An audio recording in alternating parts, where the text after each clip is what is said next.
Are you ready to tap into the $200 billion cloud opportunity, working with the leading providers like Microsoft, Amazon, and Google?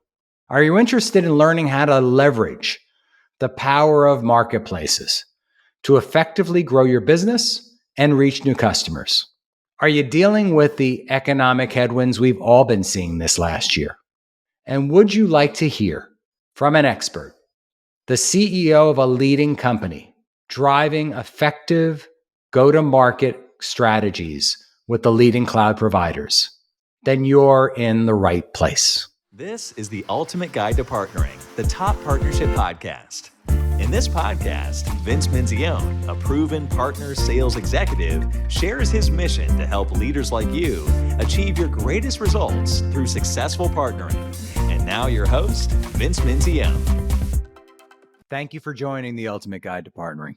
Today, I'm excited to announce Ultimate Partners' first live digital event, Winning the Ecosystem, taking place on July 20th, where I'll be joined by Microsoft and the leaders leading this movement to cloud go-to-market and ecosystem-led growth. This will be a companion event to the Microsoft Inspire Conference, where you will learn how to achieve your greatest results in 2024. Please follow the link in our show notes to sign up for this exciting event. You'll learn about the speakers and agenda that are shaping up to help you achieve your greatest results. Thank you for joining us. John, welcome to the podcast. Thanks for having me, Vince. Great to be here. I am so excited to finally welcome you as a guest on Ultimate Guide to Partnering. We've been trying to do this for quite some time.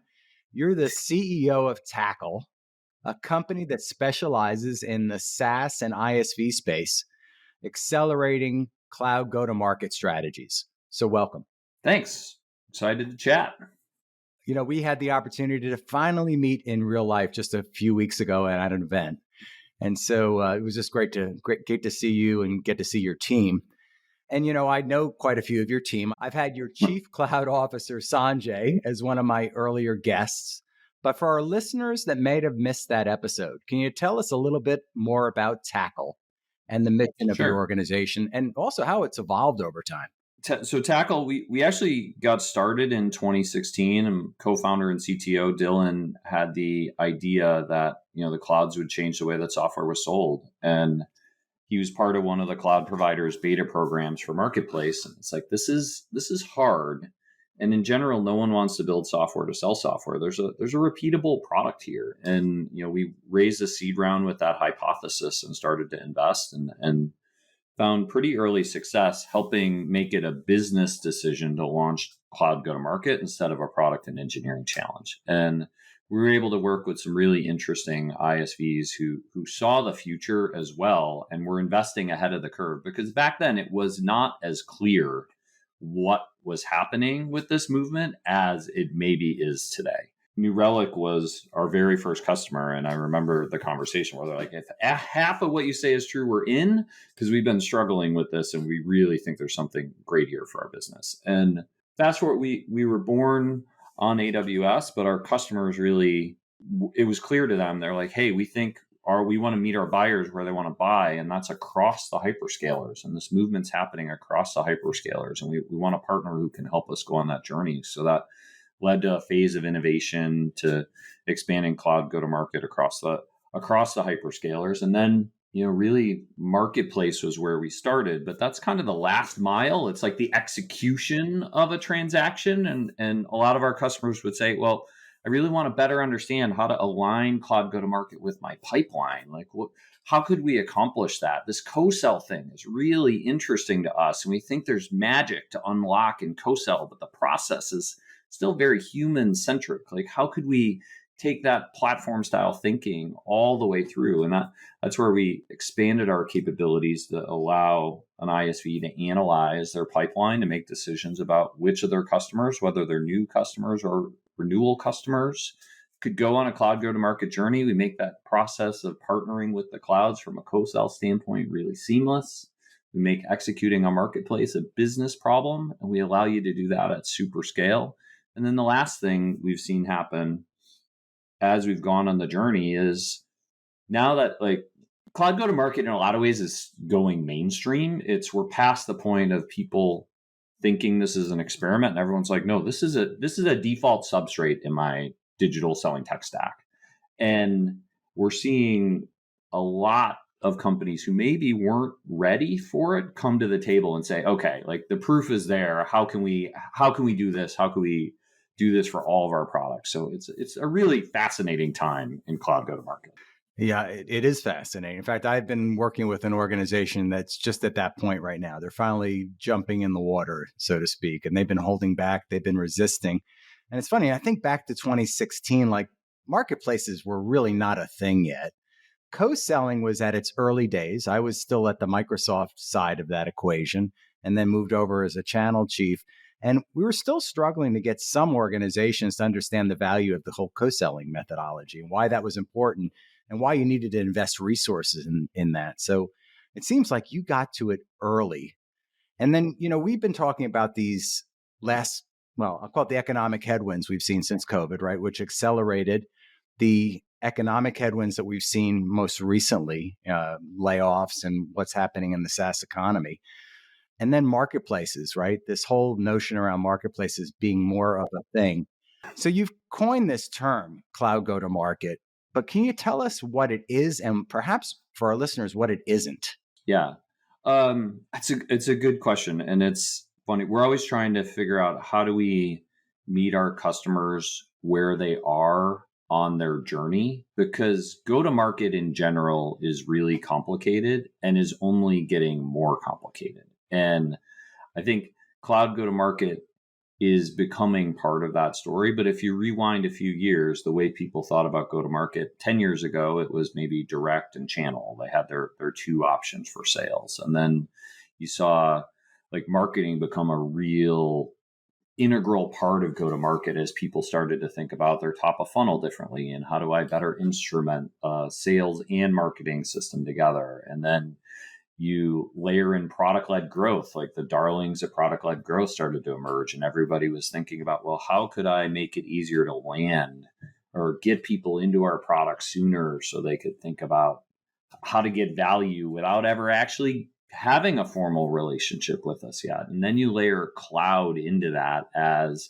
a way to complement all of those motions. So we're on this journey where we think cloud go-to-market will become a default part of everyone's sales tech stack. And there'll be all of these different tools available to companies as they're being born to think about how they scale their go-to-market systems. And I think we're seeing this shift where companies today are being born more cloud go-to-market native, where they're saying, hey, as I'm building my go-to-market system, I want to be able to align where my buyers operate, which most likely is in the clouds. And I want to be able to capitalize on the budget that the cloud providers have in order to make it easier for someone to get started with us.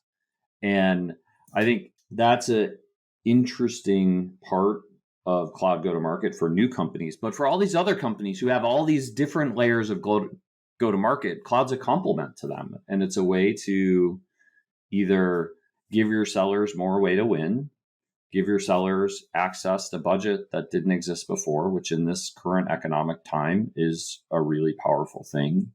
Give your buyers access to solutions they need faster in order to solve problems. And, I think that dynamic of like the buyer and seller benefits of executing in a cloud go-to-market way is the reason we're seeing so much acceleration. And this is one of those questions. It could be so broad from an answer standpoint. I'm like, did I actually answer the question or did I just walk all the way around it?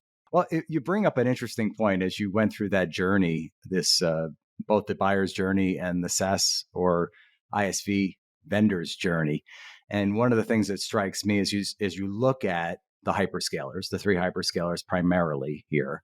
And then you look at some of the ISV companies that are moving to SaaS, right? Not the born in the cloud. You talked about the born in the cloud ones. We talked about those, the natives, the cloud natives. But those organizations, true, the model where I've got a channel, I've established a business process around the channel. In fact, I talk about how the organization's aligned and how it needs to align differently today, because generally the channel is like bolted onto the sales organization. It's not integrated. And what I think I hear you talking about too is this integration component. Like, how do we get as an organization more effective at co-selling, not only with our hyperscaler vendors, but with our channel, even within our own organization, driving the resources that are directly touching the customer with the alliance and partner facing or parts of those organizations. Do you agree there? Yeah, I think especially in companies of that vintage who were maybe born in an era where go-to-market wasn't the capabilities of go-to-market weren't as significant or robust. Aligning cloud as an option for them to sell in new and modern ways is where we see the benefit happening. And it's not just the go-to-market side. These companies are thinking like the nature of the way their buyers use their products is changing. Yeah. These products may have been on-prem at one point. They may not have been operating in a SaaS or a SaaS hybrid style. And so their products are going on a journey. Their customers, how their customers run, are going on a journey, which means go-to-market has to go on a journey with them. And I always think about this from what's the macro level movement that's underway? And, there's this $755 billion of B2B software that gets sold. Yeah. And some percentage of that is migrating to the clouds. And is that 1%? Is that 10%? Is that 50%? I think we're still in the early days. And, Canalys talks about how by 2025, they think it'll be $45 billion worth of throughput. Today we estimate it right around 15 billion. Those numbers are growing about 100% year over year. But if you said 15 billion of 755, it works out to roughly 2% today. Yeah. And a lot of times when we talk to these more traditional organizations, they're in the earliest days. And the first transaction, like changing the way you sell, it's just like any new channel. When you turn a channel on, getting to your first win is the hardest one. But that helps you build the pattern for repeatability. And a lot of those companies have seen they've either done their first win or they've had buyer demand in this new way. And they're like, how do we capture that? And then how do we go on a journey to what percentage of revenue makes sense to us? And at 10%, a lot of, and we do the State of the Cloud Marketplace research every year. And this is one of the questions we ask. We're like, for ISVs, what percentage of revenue do you think cloud go-to-market will make up in your organization this year? And the most common answer was 10% this year. And when we first saw the data, we're like, is that a lot? Like, how do I think about that? And when you boil it down, and you're like a $10 million ARR company having $1 million channel, it's probably their first meaningful channel. Right. A $100 million company having a $10 million channel, it's likely their fastest growing channel. A $1 billion company having a $100 million channel, that's probably their largest channel in the world, globally scalable, powered by one of the fastest growing budget line items in enterprise technology. So that story of where people are at in their journey and even what they think that destination wants to be. I love to have that conversation with more mature ISVs to be like, what does good look like to you? Is this the ability to capture a deal or a couple deals? That's one thing. If this is, you want to get to 10% of revenue, I mean, that's a transformation. It's literally a revenue transformation. I want to hone in on that Canalys study, the 2025 study, right? So we're 15 million, I think is the number you used.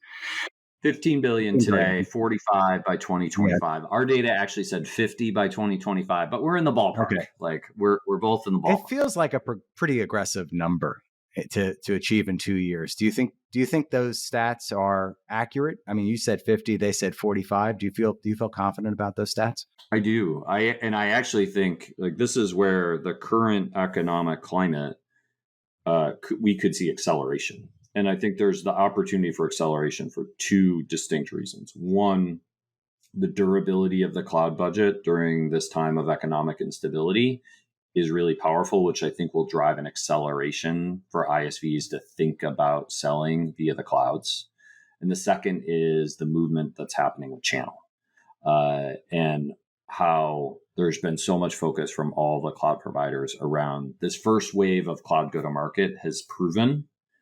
The second wave is coming, and the second wave really does think about how do you align an ISV and a channel partner together to be able to meet the buyer the way they need to be met with the appropriate combination of product and services in order to solve their business problems. Yeah. So I think channel is a turbocharger for this cloud go-to-market movement. So those are the two things that cause me to believe like this actually becomes there's like a gravitational force around this, and the bigger it gets, the more it could accelerate. Yeah. I think you're right on with that, by the way. And I've been in the room with the channel partners and the ISVs having these conversations. And really the blockers right now have been things like compensation for sales reps, compensation at the channel side, right? Top line revenue versus bottom line. And how do we make it whole for everybody? How do we make this achievable and a win-win-win across the organizations, right? I come back to this a little bit here because it feels like, I mean, the momentum around marketplaces, we could all feel it right now, right? We were in the room a couple of weeks ago with a host of ISVs and one of the hyperscalers. I'm seeing it across what some of the other hyperscalers are doing. Microsoft has their big event coming up soon here. I'm certain there's going to be some announcements where marketplace will take center stage. So where are we in the life cycle? I think about Jeffrey Moore's Crossing the Chasm, like one of my favorites, probably one of the classic books on technology adoption life cycle. Yeah. Have we crossed? Are we crossing? Like, are we mainstream yet? And where are we in terms of getting those later adopters and laggards on board? What do you think about that, John? Yeah, I think we've crossed the chasm. And I think we're in, like using Jeffrey Moore's I think we're in that early majority phase where you see the upslope of the curve, which ties to the growth rates that we're talking about. And the thing that changes from the early adopters are the pioneers, the visionaries. They see things before there's real proof, and they're willing to make a bet. And that was the people who embarked on this journey back in 2018, 2019, 2020. Today, the proof is there. There's so much proof where the mainstream is saying, okay, there's clearly something here. Is this 50% of my revenue? Like some of these born cloud go-to-market native companies? Maybe not, but it's definitely not zero. And that, like, when you talk to some of those companies and you have that percentage of revenue conversation, they're not talking about $10 million or $100 million. A percent of revenue is hundreds of millions or billions of dollars, which I think is further fuel to those projections. Because and I had this conversation with someone recently where they're like, well, who owns the cloud budget and why would that work? Like, why would that make sense? Isn't this owned by like IT or the engineers? Or you're like, no, actually cloud has gone on this journey where in 2018, the cloud budget was probably a departmental budget line item. It was owned either by like infrastructure or application engineering or development or product or whatever you would call that group inside your company. And then as it got bigger, it started to move to be a CFO-owned budget line item where, you know, these oftentimes, especially as people are getting out of data centers and rebuilding platforms and products to run in the cloud, like the cloud becomes one of their top 5 budget line items. And that's when the CFO and procurement's engaged in thinking about how do I optimize? Like, so even that shifting of the ownership of budget inside the buyer, I think is another factor outside of that large company transformation. And those are places where those large companies are engaged already. Yeah, I would agree there. On the CFO side, it's certainly a large line item, large budget line item. And I've seen firsthand the CFO negotiating directly with the hyperscaler leadership team on those numbers. The whole notion of the durable cloud budgets, I feel like you brought that really to light. I don't think a couple of years ago, maybe it was because of your focus and the research of your study, it really helped crystallize that for a lot of these organizations they're on that journey. What about the ones that aren't there yet? Like, what would you say to them now? Like, how would you get them on board with driving this? Obviously, the ones that are resisting the most, whether it be channel strategy, whether it just be laggard mentality, mindset within the organization. What do you say to those organizations?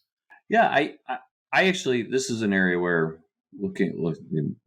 thinking about just tackle and the journey we've gone on as a company, we're a SaaS company. We built a platform, and that's the way we thought about the world. How could we help people use our platform in order to go on this journey? But as we've shifted in the technology adoption lifecycle curve to this more mature company approach, we've actually had to evolve our approach, because companies like that, they don't want to start with product. Yeah. They actually want to start with strategy, and that strategy oftentimes looks at the executive team where there's some education about what's happening in the market. There's some storytelling about customers who've had success and what powered that success. And then there's execution, like how can they get started? Because in these larger organizations, oftentimes it's not a single product discussion. It's a portfolio of products.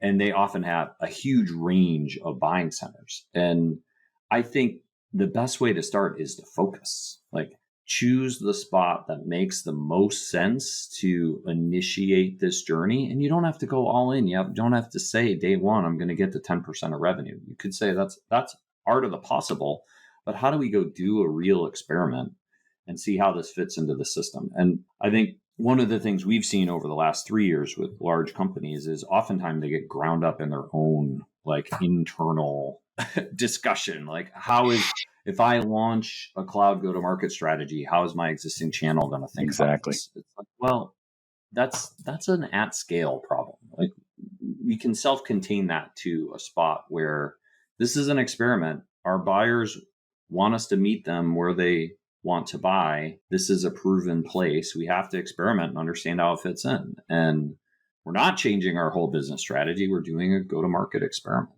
And I think so kind of back to how do we advise people who are stuck at that spot? Yeah. We oftentimes will reverse the order and say, let's start with the executive team and let's actually go through that education and enablement process to define what the right strategy is. Yeah. Because if you go too big, too fast, you're probably going to spend too much money and too much time and not actually have success. And what you really want is the tailwind of revenue and deal acceleration to drive your transformation, not some big picture press release and launch that doesn't actually turn into value for your buyers and sellers. I'm glad you brought up the C-suite or the executive team, because I always talk about this lack of a partner-led mindset in a lot of these organizations, right? Some of these companies, SaaS in particular, just a few years ago, the CROs primarily came from a direct selling motion, right? You didn't need a channel to sell SaaS. Yeah. And then you've got this, I called it the appendage of the channel that's bolted on to the organization. It might be under the CRO. It might be in a different pocket. Generally, it's buried someplace and it's owned by a channel chief. And some of these channel chiefs have been around for 30 years. They came from the old, I call it the Boca Raton model, right? When IBM launched a PC and the channel got created. That whole movement there. And then you've got the CFO sitting in the middle saying, why am I spending more money on an alliance strategy? I'm giving up revenue here on partners, on channels. Oh, I've got to pay marketplace fees. How do you think through, like, is there a pat answer you have on how you get the alignment at the C-suite? Yeah, it's such a great question. And we haven't seen like the silver bullet answer here. It ends up being who inside the organization sees the vision and how to help them go on a journey to bring alignment across the stakeholders. Yeah. And you brought up a couple. I've had a few conversations with ISVs lately that highlight this. I was talking to a head of channel, medium-sized ISV earlier this week, and they're like, hey, in this economic downturn, if we can't tie our impact directly to top of funnel and revenue, people are going to ask questions about why we're here. Right. Like, this is the era of productivity. And I think being able to think about it, not just from a strategic, what's our strategy from a partner standpoint, but it's strategy and execution, which brings that partner leader and the alliance and the revenue leader directly together. So I think those are traditionally the two spots we've started. It's like, if we're talking about launching cloud go-to-market, who in the revenue team is on your side to bring this to life? What does good look like? And if you don't have that stakeholder day one, you need to figure out how to get that stakeholder to the table with you to launch and sell. Yeah. Because back in the day, people would launch these strategies and not sell anything for 6 to 12 months because they'd go on this enablement journey inside their organization. Where today, I love nothing more than when someone launches and it's like, hey, I have a deal. I have 5 deals we're planning to transact in the next month. Yeah. So I think that's like table stakes, and that's probably more of like a mid-size ISV conversation. When you move up the stack, it's fascinating to see finance emerge as a persona here. And CFOs especially are looking at their cost of goods sold stack and saying, okay, we're in the era of productivity. what value do I get out of the costs in our go-to-market system? Yeah. And where do we want to invest more, and where do we need to think about investing less? And so much of this, like, there's complexity here with channel, like the cost of channel layered into the cost of selling. But we're seeing CFOs emerge in those conversations in ways that they weren't in the past, which I really want to do research around this, like, next generation cost of goods sold stack in a cloud go-to-market world.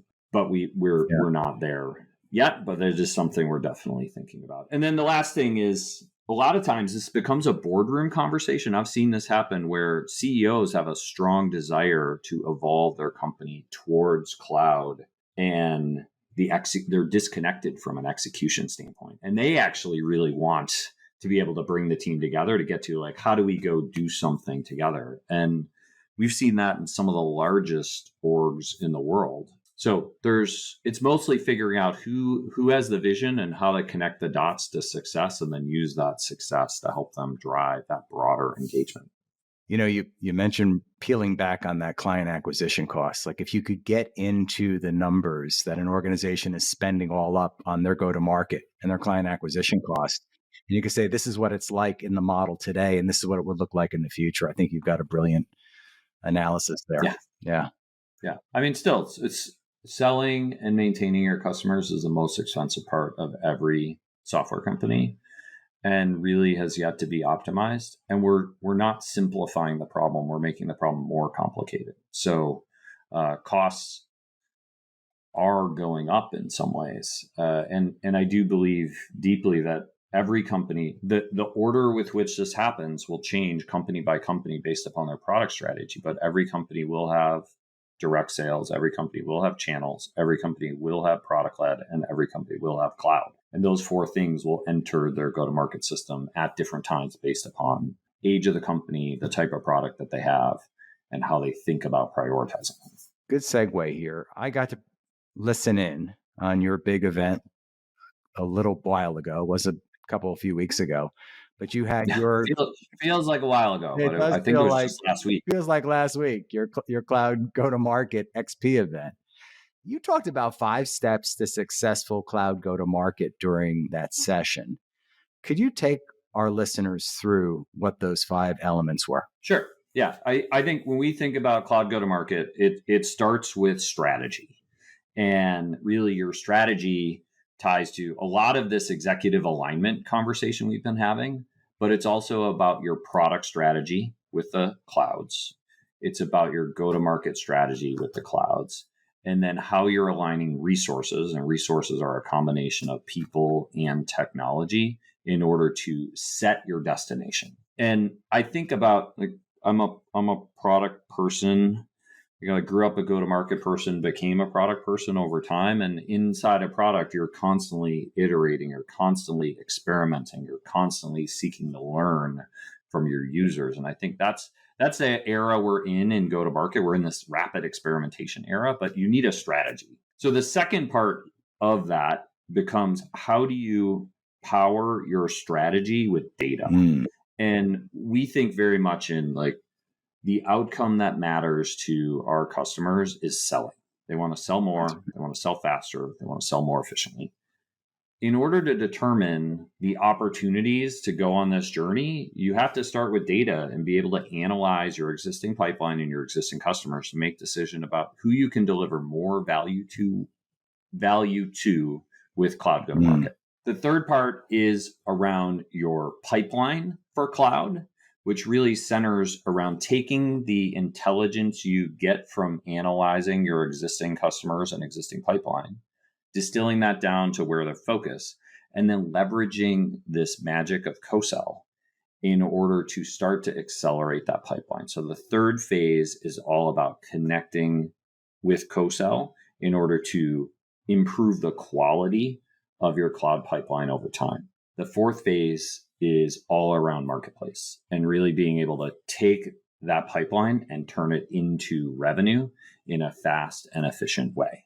And this is where you get to tap into the cloud budgets. You get to tap into all of the benefits that the clouds are investing in order to bring this movement to life. And then the last piece is all around scale, because doing one deal looks very different than doing 10, looks very different than doing 100, looks very different than doing 1,000.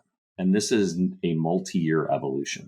Your first deal will be the hardest deal, and they will only get easier from there, but they will create different pain as you go on that journey. We've helped customers go on that entire journey from single transaction to thousands of transactions. And those who take a long-term view are the ones who acknowledge that, okay, we know we're going to wrap more resources around this in the early days to learn, to build the patterns of the future. And then we're going to take those patterns and teach our organization how to change with success. So those are the 5 steps that we think about when you go on this journey. There's a lot of organizational change in there as well, right? Creating the operational excellence as well to drive that new initiative and that new model for the organization that you've put a stake in the ground with the strategy. Yeah. And this is where 4 years ago, there were a lot of unknowns. Today, honestly, there are success patterns at scale across ISVs of all shapes and sizes, from seed stage startups being born cloud go-to-market native to growth companies who are investing much more in their go-to-market and are trying to think about which investments to layer in when, to at-scale sellers who are selling 10 or tens of percentage points of revenue, to the largest software companies in the world who mostly are doing this big revenue transformation. There are success patterns across that entire ecosystem. So that brings up a good point. So what do you see from the best of the best here in these success patterns? Starting with the end in mind, like this is a strategic layer to your go-to-market system. So I think people who win think about this in a long-term way and then work their way back to what are the steps we take to get to the destination that we want to be.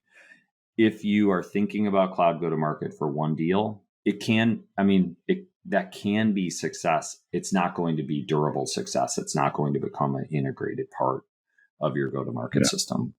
I think the other part, going back to that first point around the building your strategy, the ISVs who go fastest have executive alignment, have product strategy alignment, have go-to-market alignment, and know that they're going to invest in both people and technology to bring this to life.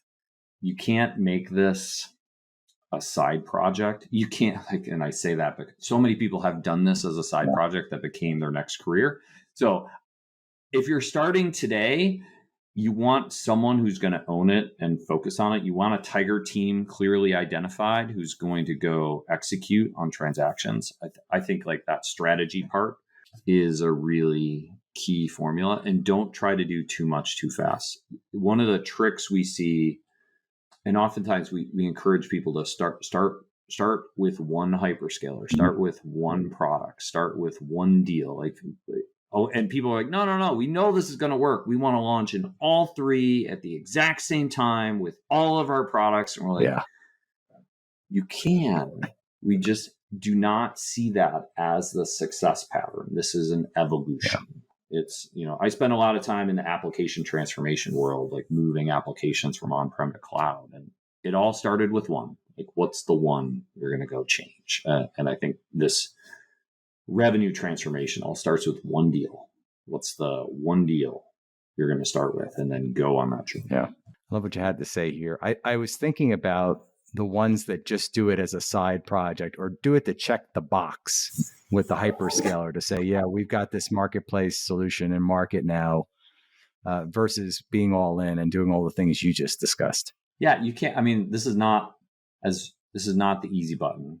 There is no magic button for revenue in a software company, especially at this time. If you're going to do it, you need to invest in bringing it to life. That's no different than any other channel partner relationship.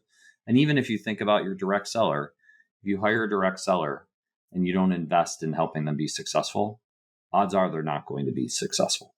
So we all have to acknowledge the fact that selling today is harder than it's ever been, and we need to lean in to make it successful. If you're going to take it from we'll just hang a shingle and hopefully someone calls us, odds are it's not going to work. So let's talk about the hyperscalers for a moment here. We discussed them briefly earlier, but it seems to me that they're at different stages in their maturity models as well, right? AWS was first out of the gate, the most advanced. Microsoft will probably, this is just a hunch, is going to put big investments when they do their 2024 Microsoft Inspire. So we hear. And we were both at the Google event a few weeks back, right, where they laid out their plans. What are you seeing from the big three? What is your observation or predictions for the coming months? This is working for all three of them. Sellers are selling, buyers are buying. And they're all at slightly different points in their evolution, and they're focused on different things, and they're all going to continue to innovate, which I think will continue to make the domain more complex. Yeah. And I think with that, the coming together of marketplace and co-sell has been really fascinating to see over the last couple of years, because I do think like how those who nail co-sell win and win at scale, because it's one thing to enable someone to list and launch in your marketplace. It's another thing to be able to let them use your budget in order to make it easier for their buyer to get access to your technology. It's a whole nother thing to help them actually sell. Revenue is strategic to every software company, fast, efficient, productive, global, which I think is another super interesting spot. Because you think about building a go-to-market team in a growth SaaS company, one of the hardest things to do is to go global. It's expensive. When you talk to people, a lot of times they're not successful, or they take repeated iterations. It's very channel rich, a lot of channel history there, which increases complexity. Like how the clouds can help with global, I think is a really interesting spot. So I think we'll just see more. We're going to see a lot more innovation, both from a business model standpoint as well as a co-sell plus marketplace standpoint. And I like a lot of times going back again in 2018, I remember having a conversation with a buyer who was talking about their enterprise agreement. And this was like the earliest days of this idea of drawdown. Yeah. They're like, could I actually sell more to my customer if I could convince them to use marketplace as part of the overall agreement? And that was like the earliest indications of, people are starting to understand this ecosystem effect at a cloud seller level could help them increase their share of wallet, as well as deliver a lot of value to their buyers. Like, hey, we have all these first-party services, but we have all these third-party services. Put them together in the way that gets you your business outcome as fast and efficiently as possible. That's actually gone since then. There's been like waves of these enterprise agreements that have gone through, where now it's much more common to see that CFO think about, okay, I got my cloud agreement. How do I complement those two together? Like that's becoming more real, but we're still early in that evolution, because those agreements we talk about the durability of the cloud budget. Those agreements oftentimes are durable. They're multi-year in nature. That's right. So I think that like that being, and now we see that across all the hyperscalers. It's a much, much more common pattern. So I think that's another area. The cloud's investing more in helping the buyers understand how to do this, I think helps the whole seller ecosystem. Yeah. It talks to also the power of the hyperscalers to enter the C-suite of those organizations and have those more relevant conversations than a startup SaaS company would, right? And having those durable budgets aligned. Right. And if as a cloud seller, you have a better reason than ever to talk to the CFO, maybe not only the CIO, the head of infrastructure, the head of product, but the CFO, the CEO, and now even the CRO. Like that's a spot. How many salespeople actually got the attention of a CRO in a software company in the past? That's right. Not very many. So I'd like to pivot here, John. As you might know, Sure. I am fascinated with the journey, right? You talked a little bit about your career journey, but was there like a pivot or a spark that got you to become the CEO of this amazing organization? Yeah, it's a fun story. So maybe going way back, because there's first the when do you decide you want to do this point in your career? Yep. And I remember I worked for EMC. I started my career as an SE. Actually, I was a customer prior to being an SE. Joe Tucci was our CEO, and I'm an SE in Buffalo, New York. and Joe's doing some big all company meeting. And he talked about how he started his career as an SE and then went on this journey to be a product leader, and then went on this journey to be a revenue leader, and then ultimately a CEO. And I was 23 at the time. And I'm like, that sounds pretty awesome. Like, I think I could do that. So there's this like distinct point where you're like, because people always ask me, when did you decide you wanted to do that? And I remember that point as a point in time where I'm like, that sounds like a really interesting journey. And then you get to how do you come together around an idea? And that really starts with people. Like, so I was at EMC, we acquired this company, Greenplum. I joined Greenplum to help them scale. I was in like field, like ran pre-sales and professional services, and kind of always a field person, always in emerging tech.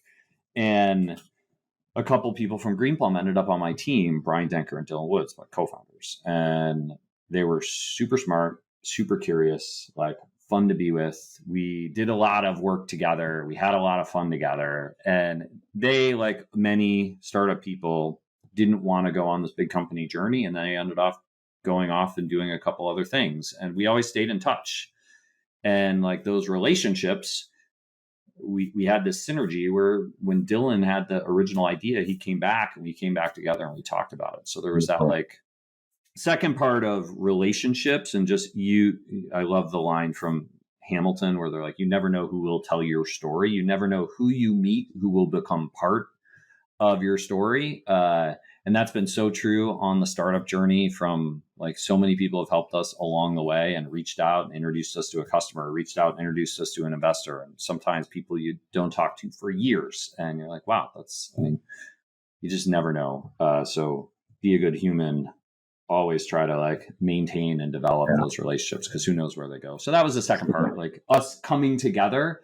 And then I originally was an investor in Tackle, and I said to Dylan and Brian, I'm like, I love what you're doing. I love the space. I want to stay involved. I've never done a day zero company. The smallest company I ever worked for was 140 people. And they're like, yeah, man, we'd love that. That'd be great. And Brian tells the story about how a lot of people say that when you're starting a company, and how few people actually show up.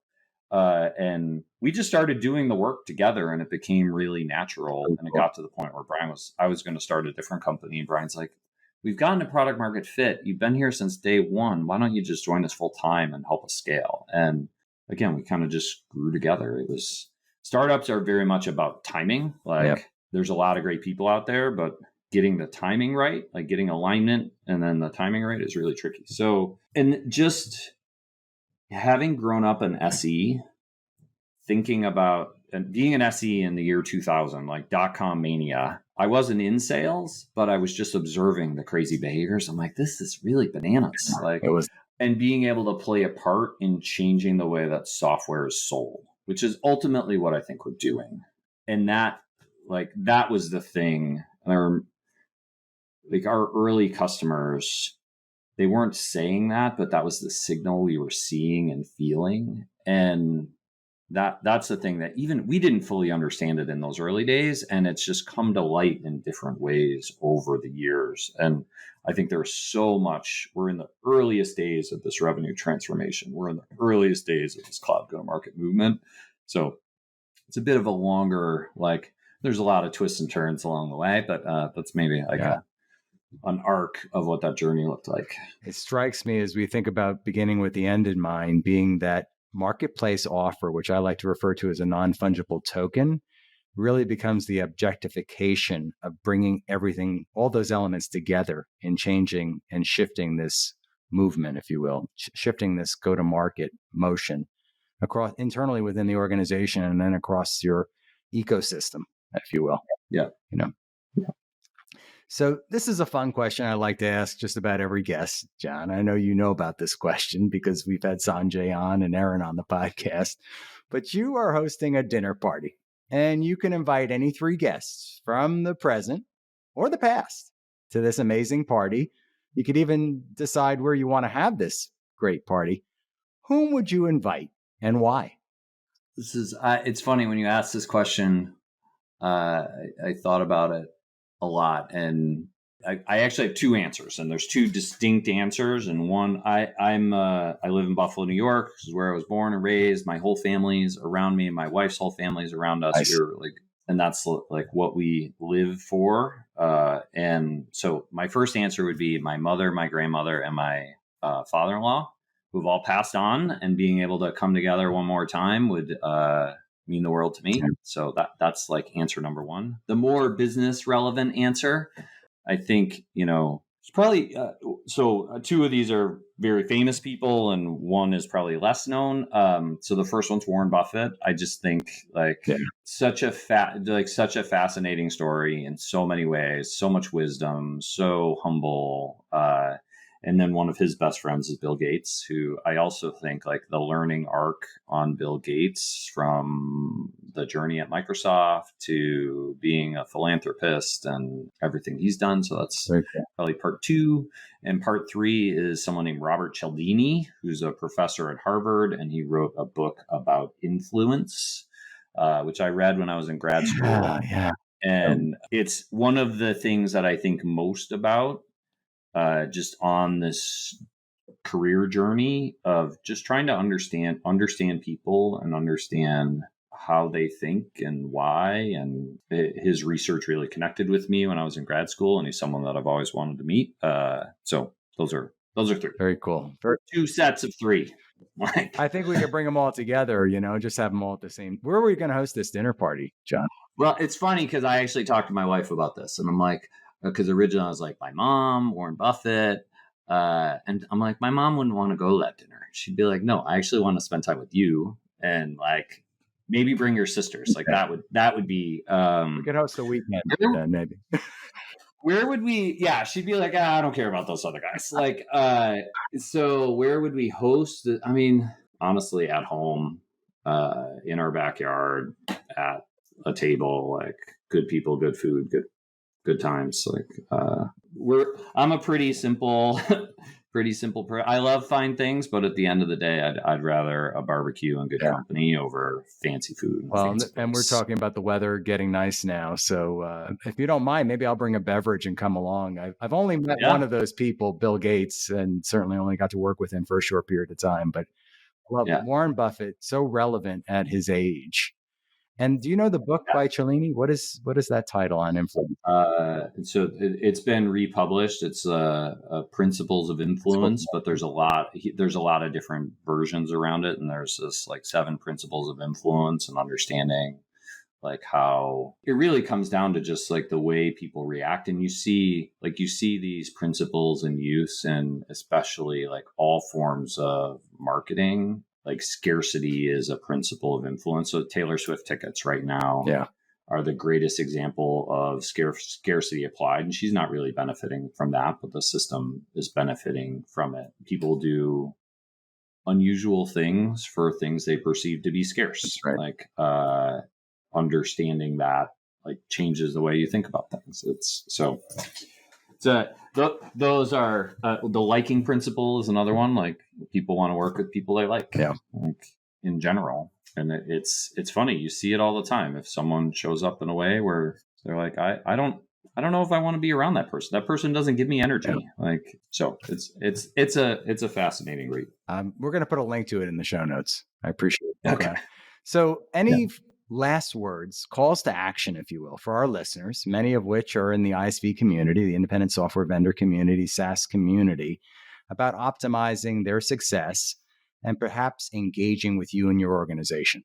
I think like tackle when we've evolved a lot as a company, and we continue to evolve on behalf of our 600 ISVs we support with, and that number is growing every day. And I love when those like almost we call it a boomerang, like someone we worked with at one point in time on our journey comes back around because they're like, hey, we actually, we worked together for a little bit, but now with everything you're doing, we want to work together again. And I think we've invested a lot in this idea of services and strategy and being able to meet customers wherever they are on their journey, and even just to be able to share some expert advice. So, because that's a common thing. Like everybody knows they want to do more, and people aren't exactly sure how and what the best practices are. And that's a thing that in this next era, the evolution of tackle our continued growth, we want to be able to share those stories more.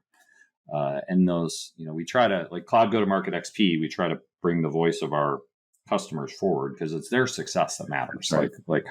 But how we help people build their strategy for success. And I'd say we're here. We're here to help. We live to help sell or sell. It's the most fun thing. I feel like I've gotten a PhD in the software industry go-to-market over the last 7 years. And that's been the greatest part of this tackle journey. So we're here to help. I'd say, even if that's just engaging and sharing what's happening in the industry.